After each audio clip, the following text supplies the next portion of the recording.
be shut down. It's been, I actually, just to give context, right around 2019, I was planning to move to Philadelphia out of everywhere, and things didn't work out. Pandemic happened. I stuck around in Queensboro for a while. 2 years later, I moved back to Raleigh. A year later, so. I wanted to share about what I've done, basically, and what I've found, what things to do and what not to do with pottery, and things I've learned. So I'll start kind of small, like personal experiences, and then kind of growing larger to community studio, which is basically here, and then going to larger and larger as the state, and then beyond that, and finding opportunities. And basically, I'm going to talk about mainly glazes and mainly pottery forms I've made. It's one of the two things I've focused on, being from science background. I actually started in nuclear engineering, but realized that it's not my thing, so here I'm doing pottery. So I plan to talk about both forms, how I've learned making, and glazes, how I've formed to understand the idea of testing. Why do we test in glazes? So to start, I started doing pottery. I took a class with Gaines Bailey here at the Craft Center. He is an amazing guy. He's just so willing to give all his knowledge. And my pots, you know, don't look great. I did this for like 4 years, just making pots and not even realizing like what's a good shape, what's a good trimmed pot. I just made it because I liked it. It was fun. Pottery is still fun. I still like to throw till this day. And I wasn't great at it. I just did it because I liked it. That was really good. And because of this place, I learned, like, there was just a lot of places to volunteer. You know, I was a college student. I had so much free time. It's like, oh, what should I do? Glad I was here doing pottery. So Jennifer Siegel was the studio manager at the time, and I was kind of poking my head into the kiln room, asking, hey, what are you doing? Hey, can I help? So eventually I started grinding down shelves. That was the very first thing I've done outside of making, is grinding shelves down. And for some reason it was fun for me. Just the act of grinding over and over was exhilarating, I guess, just finding something clean. Eventually I started loading kilns. So I was here and there in the background, still discovering pottery. For the longest time, kind of going back to the previous slide, my shapes did not have anything in mind. Like I was just throwing, and it just became mindless act of making. It was more fun than anything. And go forward to 2016 is when I realized when you could put a slab of clay around a basketball and you have a jar. That blew my mind, and I realized, oh, I can make jars. And so that was one of the things I wanted to demo on, but it's just so simple. It's like, if I demo it, I'll take 5 minutes and I'm done. I'm out of here. So basically, I get a slab of clay, I roll it out, and then I put a newspaper around the basketball and to get the texture on the inside. And you could see this piece here is the newspaper on the inside. You could come later and look at it. And that's what I loved about it the most. It's a small basketball. Some people need small basketballs. Just didn't say it. It shrunk, yeah, 80%. So initially I was using gas reduction glazes, which I never even understood what that meant. Gave a lot of the texture, and I used a lot of Sheena glazes, which is my favorite by far. So not having access to Sheena glaze in Cone 6 makes me cry every time I fire a kiln now. So now you know why I want to go back to gas. So I just kind of did that on a whim. Just found these molds in the hand building area and decided, let's just make stuff. And I started making more and more pieces, loading more pieces. I got into different phases. It's kind of weird to say that, but getting into phases while making is the thing. And that was the iron oxide phase I had, and it kind of still makes its way through using stains. And just to give you more context, I never was officially like trained in pottery. I just took a class and kept doing it. I didn't go to school for pottery. I didn't go to school. I didn't really apprentice with anyone for 10 years until last year, I think. Well, until the year before. So I didn't really have basic understanding of what an oxide wash is. So this is something I wanted to share. Is I was starting to get really into oxide, so I started basically painting it in every single pot I had, and not glazing. And that spurred the idea of unglazed pots, just observing the beauty of an oxide. And kind of show some examples. These are cobalt washes with Fritz. We'll talk a little bit more about it. But I was into this like hive, like, oh, just use one thing and that'll give you good results. A lot of the gas glazes were unpredictable for me. Like I've never gotten the same glue twice, so it was discouraging to just have something you do not work out. So I went back and forth, shying away to going into it full force and shying away. So kind of going forward to the sphere mania that I was going through is I started using the simple shape to add into my pottery or into my work. Just glaze it differently. Those are basically raku spheres. Clear white on the outside, a crackle white here from NC State. And the blue dots are let me see if I can do the laser pointer thing. Yeah. So like these right here, if you guys can see. These are basically glass shards that I rolled into a piece of slab.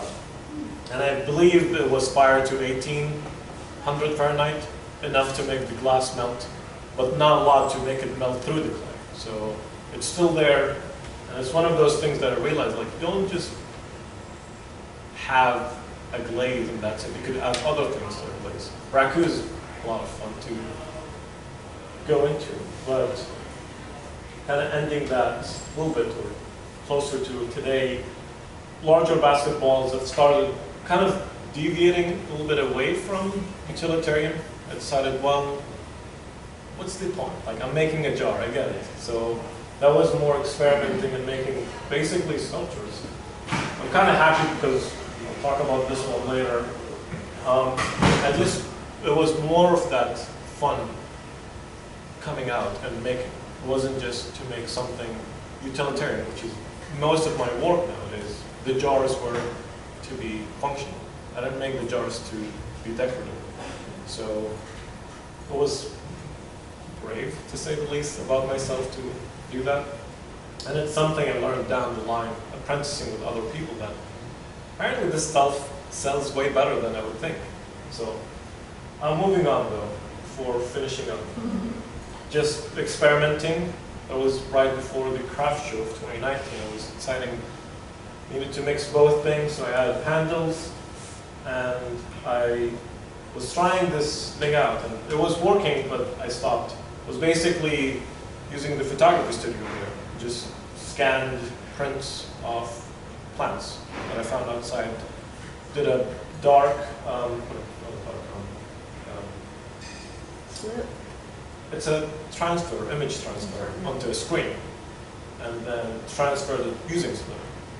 And basically, it's been one of those things that I'm trying to combine, is doing more different crafts, finding different arts and realizing there's more than just doing the same thing over and over. You get more fun, like you double the fun. You do one thing and then you do the other, add them both, there's more fun to it. So, to kind of sum up that part of my personal experience, I kind of learned there's a lot to do, there's a lot to show for non-potters, and it's kind of weird to say. We're all potters, we all know what I'm talking about. But for a lot of people that walk in the street, they don't. They just walk by and they need like someone like us to talk to them. It's not like we're getting them to do pottery, but just explaining the process. Like, hey, this takes time. That's like, volunteering here showed me like a lot of people don't know or even care about pottery sometimes. Doing the Packapalooza, that was mind-blowing to see like a lot of students walk by here, not realizing this place exists. I was so happy that I found this in my freshman year, rather than a lot of students finding it right at the end of their years. And some of them do continue into it, so it was a light of hope, saying, oh, there are some people who care about it. So, and I ended up also teaching here since 2014. Basically, they do like a stress relief night, like where kids come in, where students come in and make pottery, and I got pushed into doing one. I'm not really good with public speaking. Hey, I'm talking. And I was forced to teach a wheel class for people who've never done it. And that was the start of what got me really into pottery, is teaching to others pottery. And also the act of learning. So before I move on, is there questions about things I showed so far?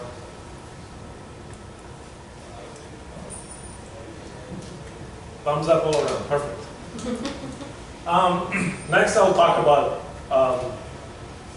kind of expanding outside of this circle, is going to like the immediate area, which is NC State. For the longest time I was just making work here, not selling.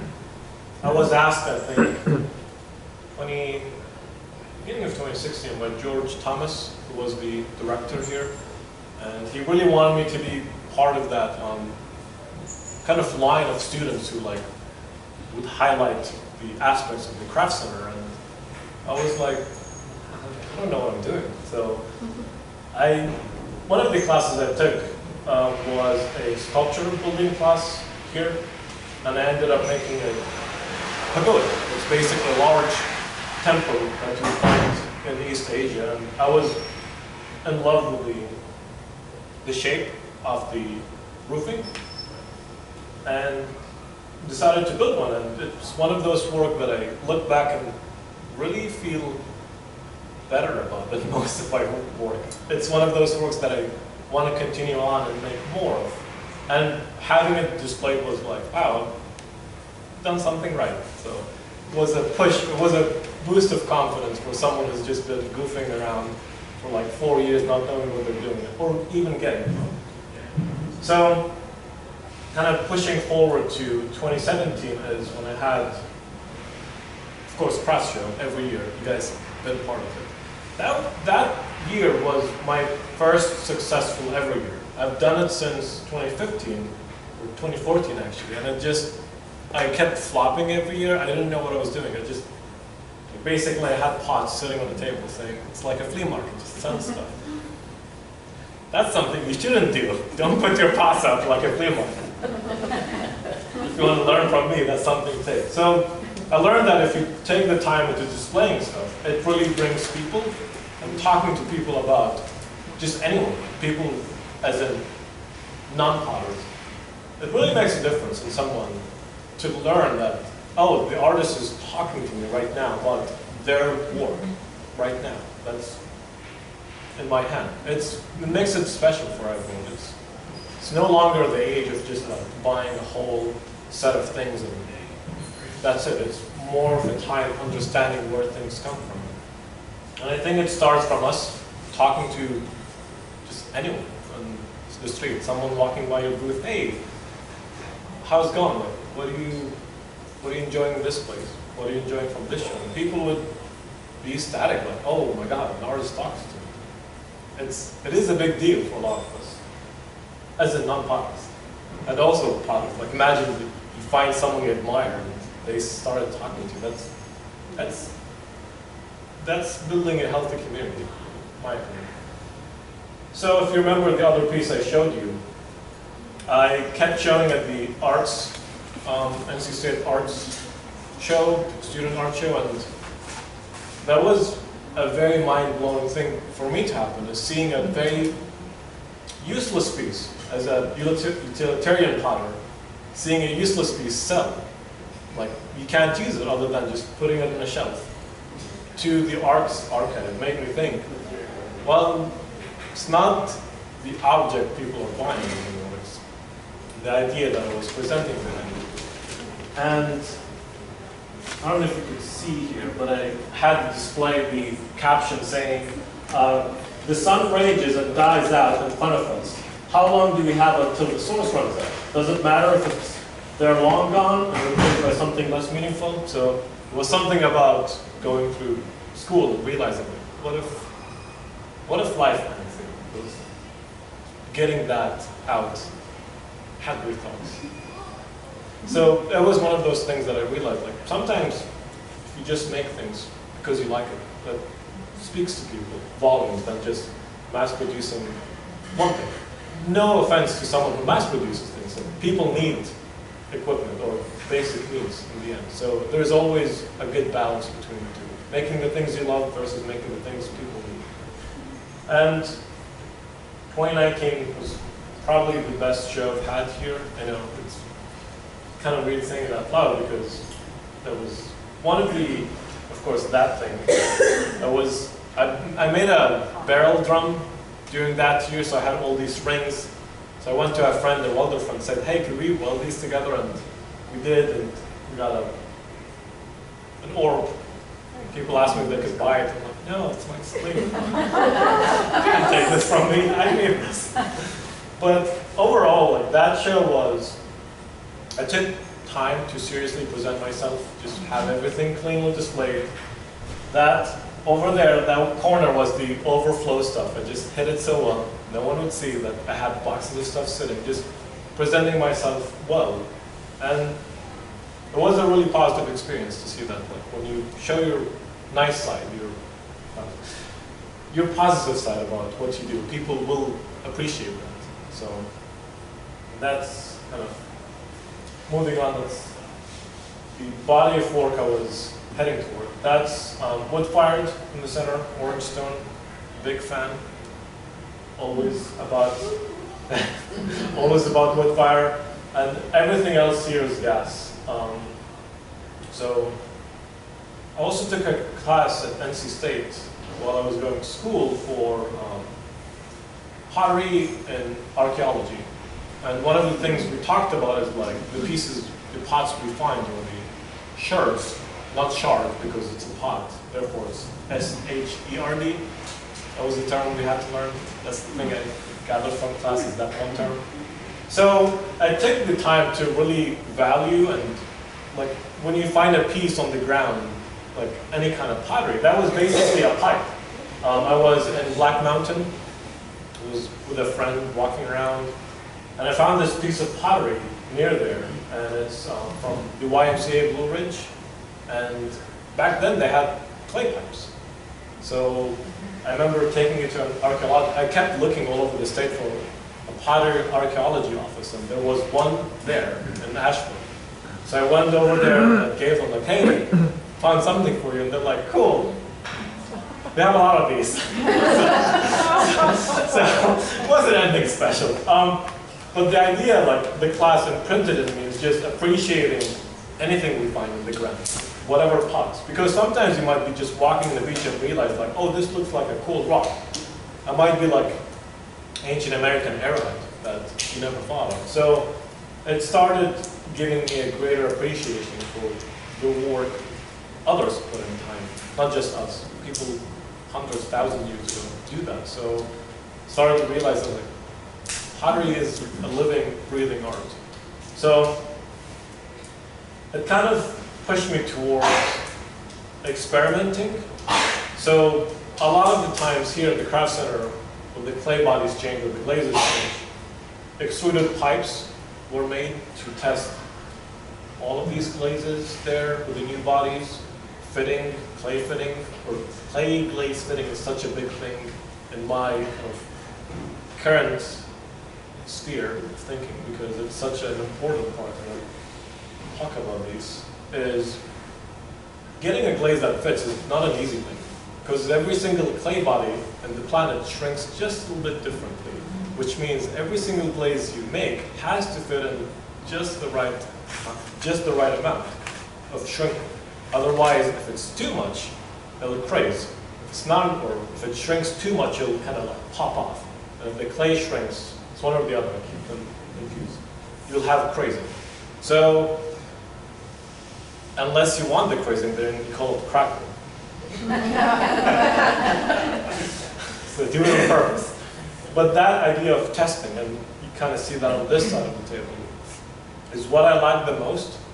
Starting out in pottery, I just made pots. Like you saw all these weird, funky pots. I never took the time to think about what I made until those two kind of things came together. And I realized every clay body has different fitting, and I'll talk about these later.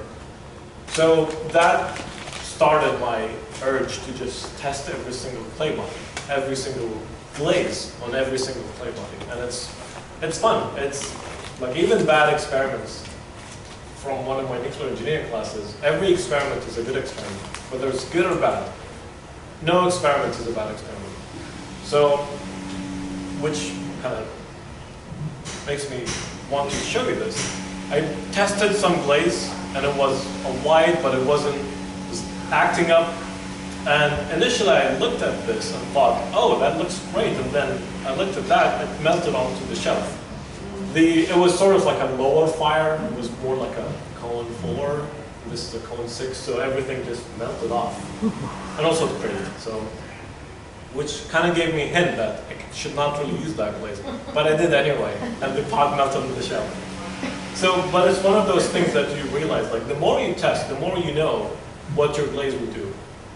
For me, I like pinching my test tiles.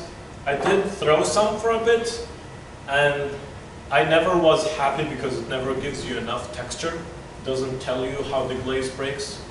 It's kind of very smooth compared to something like that. You can see where the glaze breaks. So I generally just roll out a coil, a thick coil. It's the same ones you would make for cone packs. Then press it up and kind of pinch it upward and have like a nice seat on the back, so it kind of sits up and doesn't fall back. This would be a better pinched test tile. And they're easy. Like if you make coils, you'll make these like 100 in a minute, or you could just extrude them if you have an extruder. So slowly from the craft center, I started making and mixing glazes. This was actually a flip from Joseph Sand's glaze or firings. He tends to use his own clay to make a high fire slip. And he just uses the clay, sieves it out, adds water, and uses it in pots. Technically, it would be a low fire clay. Well, it depends really. Some clays in North Carolina are actually high fire. Would have thought. So it was one of those things that also has been pushing me toward making, and I'll talk about it later, is making clay body from local materials, digging up your backyard to make clay. Sure, it's a lot of work, but once you make a pot that actually makes it to cone 10, have a good cone 10 clay body from your backyard. You don't pay for transportation. You don't pay 80 cents for it, you pay 5 cents out of your time, or however much you do. So that's one of the things I'm so slowly entering recently, is making terracotta cookers.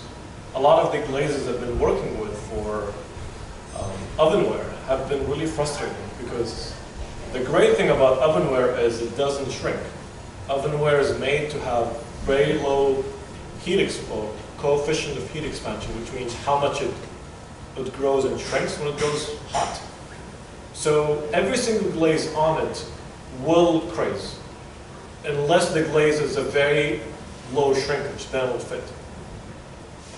You would have to use different glazes at that point just for your ovenware. Which means if you're an ovenware potter, you're fine. But if you're anything else potter and also an ovenware, just forget about it. So, which is why I'm hitting a point like, what if we could use our own locally sourced materials to make pottery that works just as fine rather than buying it from somewhere, dug elsewhere. So that also was a hitting point where I started thinking more about our current area for that. That's tied into the title. That's an opportunity you could always think about, is our local land being used properly for pottery rather than buying it from elsewhere. So just Except ceramic. I'm staring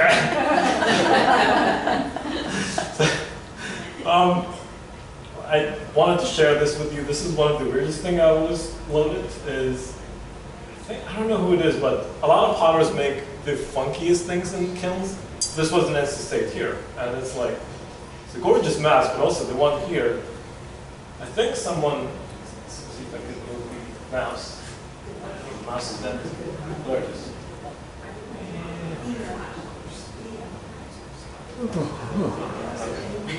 That was a good jump scare when I unloaded the kiln. So, but a lot of times I realize in community studies is, the great thing about them is you see others work, and you start taking from them this thing and that thing.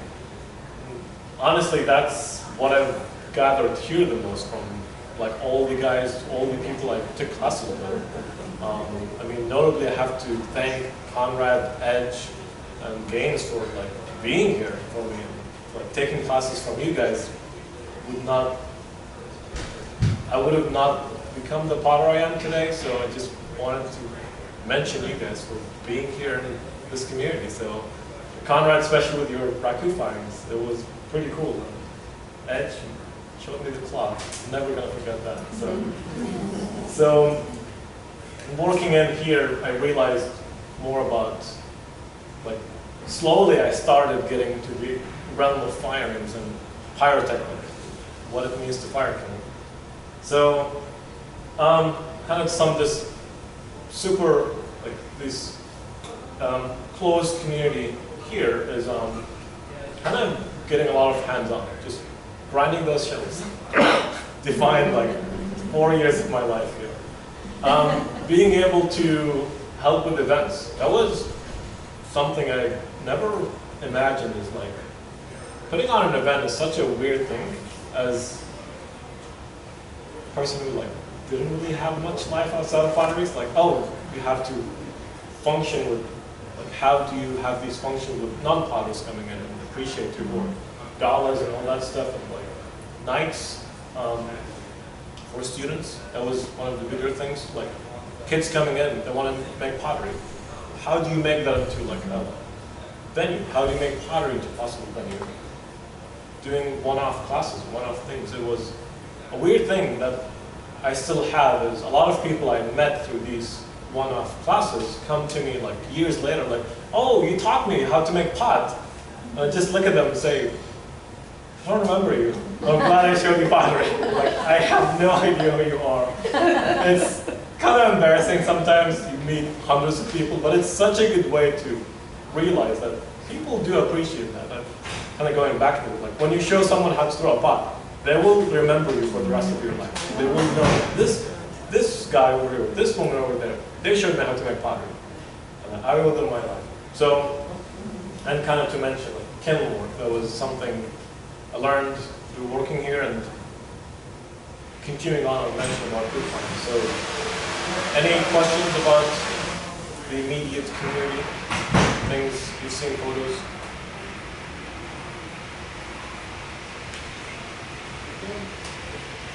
Question? Oh, okay. So this is the part where really my kind of world started shining, or blowing, like enlarging out, blowing up. One of the people I met here was Marina Bizzetti. She teaches tile making, did teach her tile making classes.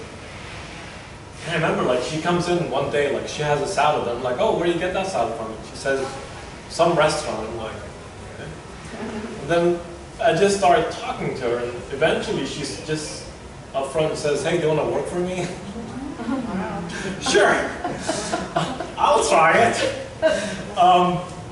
And I wasn't doing anything fancy, it was just mopping floors. So I wasn't making tiles, I was just mopping floors.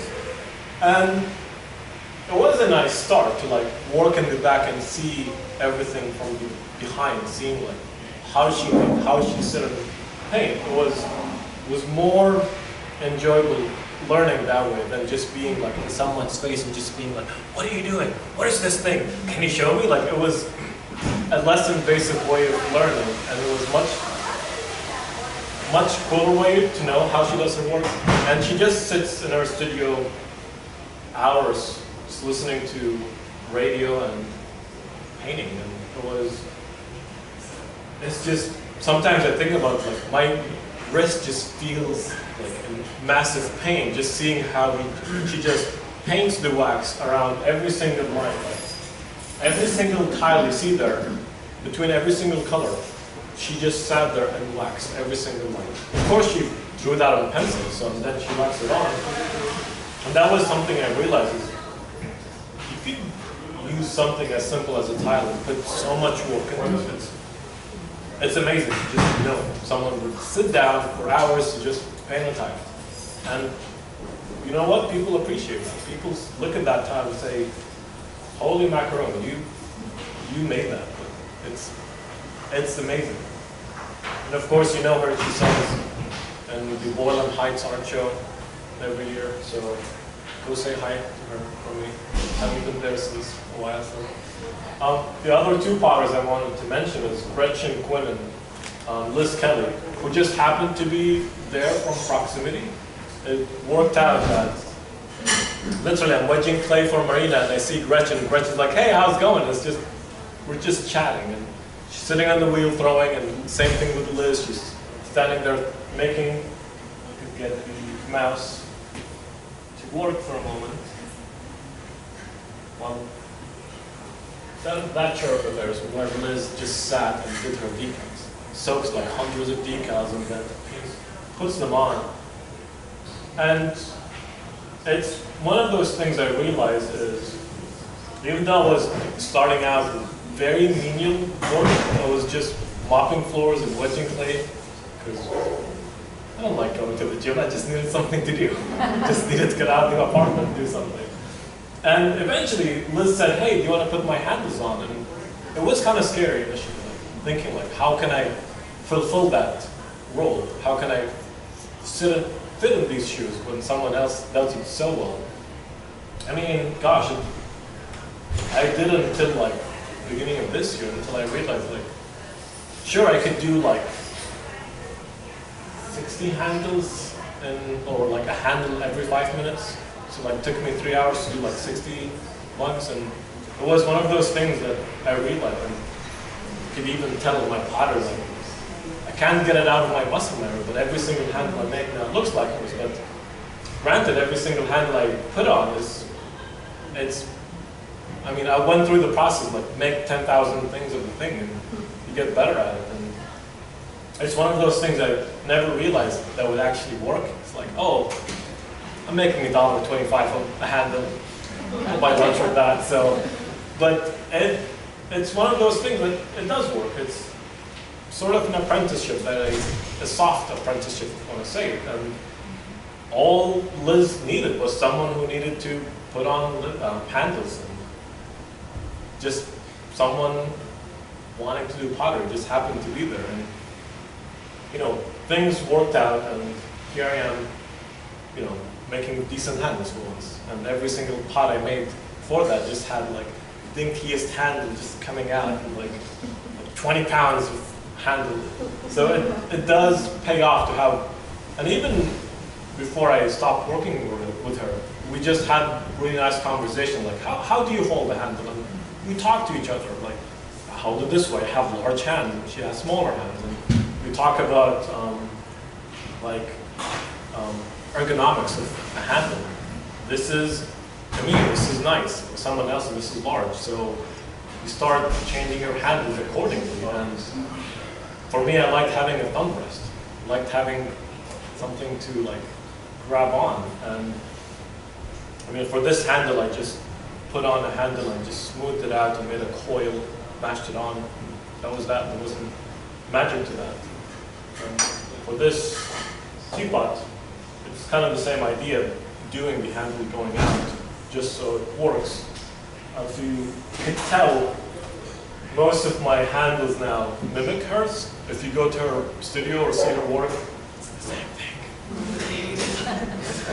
But it's also something I look at and kind of appreciate, like, hey, she's some person I learned how to make handles from. And you might think like, okay, like, Liz is someone else, like, she's not related to, like, me and Liz had different stages in we're working different stages of pottery. I was still learning. She's mass producing thousands of pots. I mean, fun fact, she made 3,300 mugs in a year. That's 80 mugs a week. She's that kind of person. So, but it enabled her because someone was there just happy going there every week and putting handles for her. So that's something you could always consider is just put someone to grunt work. They might be very appreciative for the horrible work you put them in for the rest of their life. They might find something to thank you for. Doesn't matter how simple it is, like trim something or center a piece or just something simple. It's always nice to have someone fresh coming in and saying, oh, what do you think of that? That's a terrible idea, but I'll think about it. That's the worst you could get from it. So it's always nice to have someone coming in to work with you. So, or even in general. Wood firing. I've been very grateful to meet Joseph Sand. There was a workshop that was held here in 2018, and he's based in Randleman, North Carolina. He's one of those people who, if you ask him, hey, can I fire in your company? I'm like, yeah, bring your pots. And he'll put you to work, whatever shift you can do. And he's been kind of an inspiration for me recently to make more wood-fired, kind of stay on the content range and not become something to look forward to. He apprenticed with Mark Hewitt for a while, and eventually he got a loan and bought land and built a kiln and just dove into it. And to me, it's scary seeing that like someone has like, I think when he was in his 30s he did that. So it's like, gosh, that's a lot of stress. That's a lot of financial commitment. But he's now, firing well every single quarter of the year, like every 3-4 months he has a firing. He has a lot of openings. He's just lovely gentleman to just meet. Most of his blazes kind of come from Mark and I think from Lee. I can't remember Lee's last name. Casanas. So, and it's one of those things I realized there's pockets of these people that happen to just know everyone. It's like, Lee was here for a while, I think around 2017, 18. And it's just weird knowing like, this guy who worked with this guy who now is living here. Potters have this thread between them, whether you like it or not. You know everyone. This is Gary Little. He's one of my good wood firing bros, buddies, however you're going to say it. And he's one of those people who, just like who I was, just took a class here and just liked it. And now he's at Joseph firing almost pretty much every single firing. And he has a full-time job here at State. He works for the College of Agriculture, like for distance education, and he just does it because it's cool. He makes pots. What's better than that? So, just wanted to mention that. Couldn't find photos from Penland benefit auction. I know some folks here go to Penland every now and then, and it's one of those things I heard of. It was like this mystery land, like go to Penland, you will find so many amazing things. And I never had the time or the money to go there, and I did the volunteering. Met a lot of people from Raleigh, met a lot of people from here who were volunteering there. And it was just bizarre to realize like there's like high master class level pottery classes than just, introduction classes or just making a teapot. Like there's more and more that people want to learn. People will pay money for it. It's one of those things that kind of entering, like I do want to pay someone like $1,000 just to teach me how to make a teapot.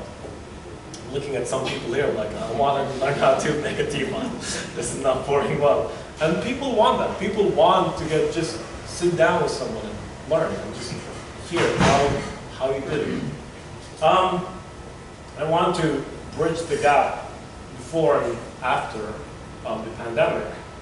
So the Forge was kind of a weird but pretty cool initiative. It's based in Greensboro, So it's a maker space, it's non-profit, it's a community shop that has woodworking, a wood shop, metal shop, 3D printing, a textile studio, and a very tiny and pathetic play studio. It's basically less than this space right here.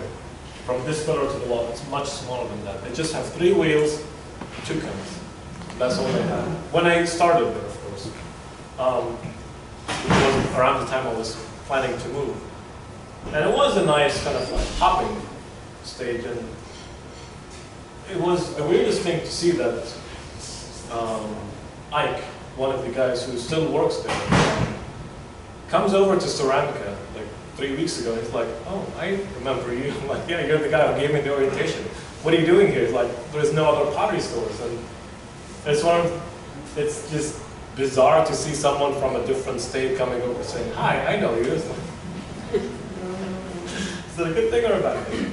So it's kind of going back to that small threads just connecting us, and it kind of showed me like moving from like a studio this right and this spacious to that dinky studio made me really appreciate what I and other people had here, and just realizing that sometimes all you need is just 2 wheels, and people will come and just gather. Sometimes you just need a wheel, and people will come and gather. Sometimes you just bring people over to your house, have a wheel. People will want to do pottery. It's that simple. It's weird. I don't know if it's a trend now to have a pottery parties and just invite friends over for potluck. Well, yeah, it's something that I never thought of, but people do it. So between right around the shutdown, actually that should have said 2020 to 2022. I missed the date. I found through this also small studio actually here in NC State. I don't know if people know Janet Trent. No? Okay. She's a fiber artist. She was here right before the pandemic. She was working. She lives in Sanford. Her studio is right next door to DK Pottery. So Don Hudson, Kenneth Nielsen, or Kenneth's previous studio. So I kind of messaged her on Instagram saying, "What are you doing?" Like, "Well, hi, how's it going?" Just checking on her. And she said, "I have a pottery studio." Okay, like, thought you were a weaver or fabric person. It's like, "Oh, trying things out and have some people in Sanford who want to do pottery." And it was one of the nicest things to think about, like just having a collective of people come over. They rented this building. This used to be a shady building. They used to do, I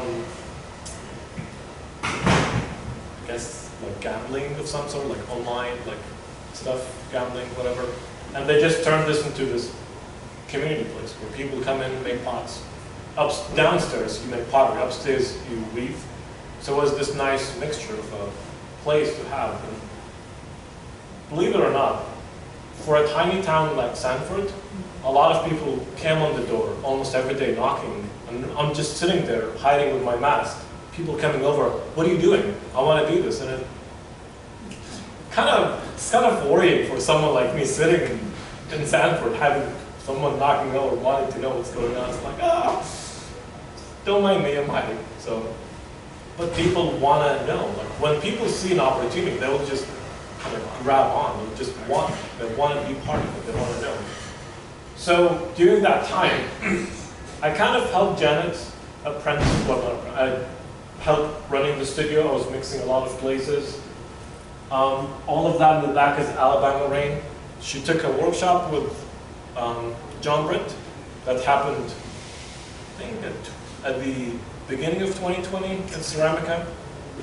And so she had this giant list of Alabama Rain combinations, and basically I'm like, I'll do it. It's like a bread recipe, just read through it. And it was one of the things I learned is mixing a glaze is not as intimidating as it looks. If you know how to read a bread making recipe, or if you know how to read music, it's practically the same thing. You just You just go down the list, you look at the numbers, you make the thing make the right number, and you're done. That's all it is to mixing in glaze. The other thing that comes in the glaze, which this example kind of shows, is all of the colorants. And even though I never took the class, I kind of wish I did take John Britt's class, is learning all of these colorants and what they do. Because most of the glazes will come out relating to their color, like coppers. Copper reds, they're high commodity that you can't get in cone 6 because copper tends to become more of a tealish color. Blues from cobalts, that's a very common thing. Cobalt carbonate is cheaper, but it doesn't give you as rich color as a cobalt oxide. I don't know if this has cobalt oxide, but I believe this might have chrome in it for the purple. Might. Not sure. So, point is, like, once you know the basics of a glaze, like, sure, a glaze 40, 30, 20, 10. That's a simple, clear, basic recipe for cone 10. Or 20 times 5 for a cone 6. And basically, the numbers, 20 means like clay or flux or your different minerals in there that kind of stabilize your clay. So, coming from scientific perspective about glaze mixing, it kind of helped me understand, like, oh, grams, I know what a gram is. Didn't really make much difference other than that. It's just like knowing what Zercopax is and knowing what rutile does to Zercopax and knowing that tin works with iron but not with, and Zercopax, like which whites would make sense in which context. Sometimes you want a white that's just white, Zercopax. Sometimes you want a white that's speckles, that's tin with iron. So some minerals react differently with others, and just having that base knowledge, just knowing like a red that has iron oxide will always show as brown on a white. It will just brighten up. And there is no magic to it. It's just knowing what your base and what your layer does. All of these, like 2 different glazes, 2 different blues, they come out lighter blue under a white. One of them is this one, which is magnolia green, cone 6, has more greener tones to it. The other one is a sky blue, has a deeper blue, and it's just different colorants in them, just slightly different colorants. One has more rutile, I think, than the other, and they all come out just same under the white. One of the things I learned is in electric kilns. Actually, let me ask this question. Who uses electric kilns in this room? Some of us. Who uses high fire or low fire? So, who's the rest of them saying? So, basically in most glazes, all you have to know is what is your base colorant. And once you layer those colorants together, you get different, more exciting results in cone 6. In cone 10, you talk about reduction, talk about salts, talk about ash, and that gives you a different result. So that's a different factor. And low fire, it's 1-to-1. But generally, if you're doing like Majolica, I think, Majolica, you would get like 1-to-1 colorants. You could use oxide, you could use other places. So there's always options for us, just knowing where to look. That's something I've discovered is, it's not all cone 10. You have cone 6, you have raku, you have low fire, you have high fire, you have anything in between. You could do even cone 1. I don't know who uses cone 1. I'd like to meet them. I used to fire cone 1. I what? I used to fire cone 1. Why? I want to know. Okay. I mean, before going to that, the thing I realized is like, makes sense why a lot of pit firing was bisque. It's like, if your pot works as a functional wear, if you season your pot and you use it, why would you go to cone 10? But of course, you bring up the theory of vitrification, which means your clay melts, your clay becomes harder. So there is different uses to that. So granted, someone firing to cone 1 has their reasons. You don't have to fire to cone 1, and you don't have to fire to cone 10. Knowing why you're making your work is kind of part of it. That's kind of moving on to this point. I don't know if anyone knows Myron Whitaker. No. I know Myron. Myron? Myron, yeah. Whitaker. Myron. Yeah? From Kannapolis? Oh my God. He's Amazing. Yeah, he's under the radar. He makes his work in Kannapolis, North Carolina. I lived in Lexington right around the pandemic years, which is between Greensboro and Charlotte. And it just, kind of meeting him was kind of funny. It's like, oh, can I see your city? It's like, okay. Like, we're both just hesitant about it, but I wanted to work for a potter. I was hitting a time, 2020 hit, there wasn't really much to do. You just inside, you don't have a wheel, you don't have a wheel. You might get one, but it's hard to fire. So I was doing yard work during that time, just to pay the bills, because I love the sun, I love heat, so it worked in my favor. And he basically was just finishing up with his other apprentice who was only using his kiln was working with him just to use the kiln. He was not really interested in apprenticing. And to me it was like, oh my God, I'm gonna meet someone who sells pots for $5,000. I wanna like drink their brain. I wanna know everything about it. That was my goal over there. And basically I went there at least twice or 3 times a week. Eventually it became like every single day, near the Christmas time. And I basically did apprentice for someone. Like that was the first time in my life as a potter apprenticing with someone. And he gave me this giant pot, day one, and showed me like to carve a little bit, and just gave me the tool and said, go ahead and carve it. It was pretty scary, like thinking, there's this giant pot this big, and I'm sitting in front of it with this tiny trimming tool, and I have to carve it just right. Because he'll come over and say, no, you carved it too much. Doing it wrong. You carved less. I'm like, I'm carving less. He comes over, he's like, you're doing it wrong. So there was a lot of fear initially. And I told myself, like, yes, it's scary working for someone. They have high expectations of their work. Every single line matters for them.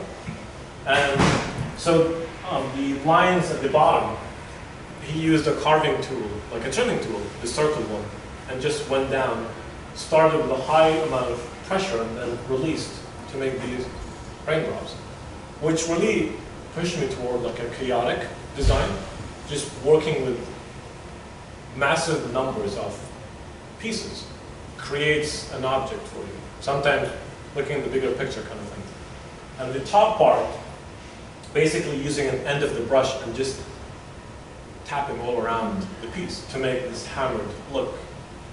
And it was one of those things that he joked to me a lot about. It's like, he's just saying like, you're just gonna lose your wrist because of me. I'm just thinking, I will, because I really like working for you.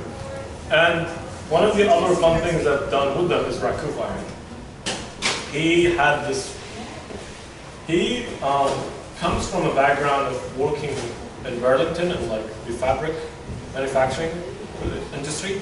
In his 30s, he just decided to switch over to pottery because he enjoyed doing pottery, and he decided to just give up fabric work, or material fabrication, I should say, like making Kevlar. That was part of his work. And so he just, like how he worked in that system, he made his raku glazes very much systematic. He had reds, like lighter reds and a darker red. Basically, he takes like a mason stain in a white raku glaze and then puts a little bit more of a stain into it for the redder one. So you have like a lighter one and then not a deeper tone, so you could actually add the salmon into the red and not have problems. So he makes pots for the salmon. If he doesn't have enough salmon, he adds some of the red to it, and it's this crazy mind of just knowing exactly what each glaze does, that you know, like, I could mix these just fine. I don't even care what's going to come out. And eventually I started glazing for him. Just sit there for days using the okra cooker, just putting pots on top and just waxing like 80 pots a day and glazing them. And the following day we fire 10 loads and like from 8 to 3 o'clock, just sitting there, just loading and loading, loading and loading. And he had 2 kilns. If you could see in this photo, the other one was the second kiln. Initially, he didn't have that going, but then when I started working for him, he's like, we're sitting down a lot. I don't want to pay you for sitting down. So, I mean, it was more of a joke for me. Like, it was going too easy for us. So he added that second kiln, and it was literally just a factory. Just one kiln opens, unload, the other kiln reaching temperature, like halfway through, opens up, and it was basically clockwork. And it was pretty amazing working with someone who's very, he always said he was anal about things, but I think he was very systematic about it. And just understanding your process, just your system, where things come, where things go, how things are fired, how things are out of the kiln, when things are out of the kiln, how long they're in the can, 15 minutes, never before. And just knowing all of that, you can just kind of copy-paste it into someone else's brain. And you kind of, that's what I absorbed from him, is like, I taught a workshop at Ceramica, I think, last year. Someone else didn't teach it, so I got into that class, and I was into that same like rapid-fire system, and I realized I'm kind of scaring these people off. I'm firing way too fast, and that was where I realized, like, some potters, we're in it to make bread. Some of us are just doing it for fun. And mostly the people who took the class were doing it for fun. I was doing it as a production potter, so there was this level of kind of meaning I had to understand. I'm a productionist. I come from a productionist raku potter experience. And these people have never seen a raku kiln in their lives. And so just realizing meeting somewhere in the middle is so important. So, we're running out of time, just in time. One of the last things I've done is slip casting with one of my friends. I did D&D with them before the pandemic, Dungeons and Dragons. Yes, I'm a nerd. And one of the things they do at their studio is, what do you call it? Paint on bisque pottery. Such an interesting topic to think about. Like, you make pots for these people to come and paint on. That's all they do. And kind of going into the production side of it was like, he found molds and wanted to pass them. And it was one of those things I realized, like, making pottery accessible to everyone is very important. It's crucial. Like, someone painting on a piece of pottery, whether it's a kid or someone taking their kid or their grandkid to that place, it leaves literally a long-lasting object to them, realizing, hey, I could do this, or I could do more. So opening that door for everyone. I know some people don't like paint on bisque. It's so cheeky or cheesy or whatever the term is, but it's a doorway for people to get into pottery, understand what we go through. Someone had to sit down to make that lighthouse. It's a pretty cool lighthouse, and now we make thousands of it. Is it worth anything now? There's now 1 million lighthouses that look exactly the same? Probably not, but also at the same time, that one person made other non-potters like pottery. So sometimes making one small thing, just making a mold of a frog, I don't know, a shoe. Someone came in the other day at Ceramica, like, she had this Dutch shoe that she made like a slip cast. I'm like, this is such a weird thing to fire. What can you use a shoe for? I don't know, she got turned to pottery.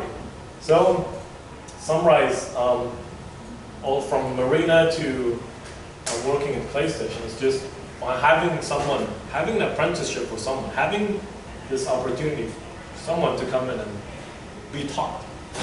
It's important. Not all of us have the qualifications to go to art school or go to, I don't know. I know it's a fancy school name on top of my head, but you get the point.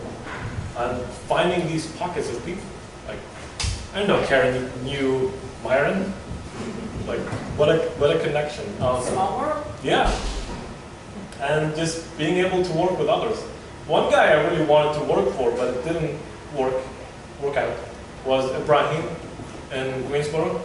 He makes large vessels. He was in, I think it was the Fire Fest or like Star Wars, the large firing festivals at Star Wars. I think it's called Firefest. Firefest. And he was one of the guests last year, I think. And I really wanted to go, but I had some other commitments, and it didn't work out. But I at least know like 10 other people who do know him, and knowing that I have an opportunity maybe to work in them in the future. I don't know what'll happen, but we'll see. So, kind of summarize my time at Ceramica. I think around 2021 is when I started doing some odd jobs here, like after the pandemic. I remember one of the things I really liked doing is just throwing these cylinder mugs for a potter. And it was like, just sit there at your own studio and throw these like 30 cylinders. What a cool opportunity. I was so enthralled. So that kind of like got me into like working with edge and ogling more and more. Just knowing that people need that. Like someone wants clay, someone needs material, someone needs a pallet of speckled brownstone. Everyone in town wants speckled brownstone. So it's just knowing that, like people need, we all need. I mean, if you think about like bakers, like they all need flour, and they all need bread to eat. So keep making bread, and just building giant things over there, giant ventilation booths, keeping everything tidy and organized. Now, realizing I'm now the studio manager, it's kind of like, it's a lot of mental weight having, like walking to the door and realizing 10 different people like, how do you fire a kiln? How do you do that? It's kind of scary, but realizing they don't have that someone is important to be there for them. Just sharing your smallest piece of information, no matter how trivial it is, helps that person. I kind of wanted to show what happened, what my pottery went through. I'd like to skip to the next slide. As you can tell, my bow tie is.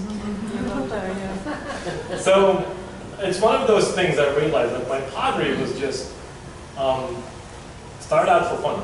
The piece in the middle, I was like a blip in time now, to South Africa in 2016, and I stayed with a friend, and I wanted to make a piece for an international ceramic festival in Japan. Can't remember the details of it, but there was a brochure here at the craft center, and I thought, oh, let's just make a pot and submit it. I made this vessel, like it's almost like a bowl with hands coming out, and it's one of those things I still think about, because it was kind of weird. I used like this simple bowl shape and just made it as freaky as possible, because it was, I don't know, I'll get to the point. So the bow tie is actually something I've started making more recently, because most of the work I've been making is just adding so much detail to one thing.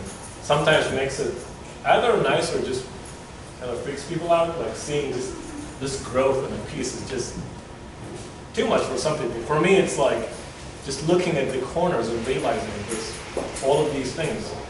And also the reason I make them, because I'm part of a symphonic band. I'm a percussionist, by the way. So it's my way of like showing appreciation for people, and I just give these bow ties to other percussionists, and it's kind of helps them realize like someone takes the time to make this, and people coming to the show watching realize we potters are there. We're everywhere. We're in every corner. So I don't know how to end this up. That was me in that room over there in like 2019. I was taking pots. My friend takes a photo of me. I'm like looking around, kind of scared, and I realized like all these years, it's like almost like I keep changing. Like now I have pigtails apparently. People are saying I have pigtails. I'm like, I don't remember that. So it's realizing that we give each other doors and entryways, and how one person taught me to do pottery makes me help people teach pottery, and helps those, kind of grows us all as potters. And kind of there's always an opportunity for us to find, whether it's from someone you've met on the street who wants to do pottery, or someone you admire who wants you to be part of their studios. There's always a doorway that we have to be open for, no matter who. So. Thank you.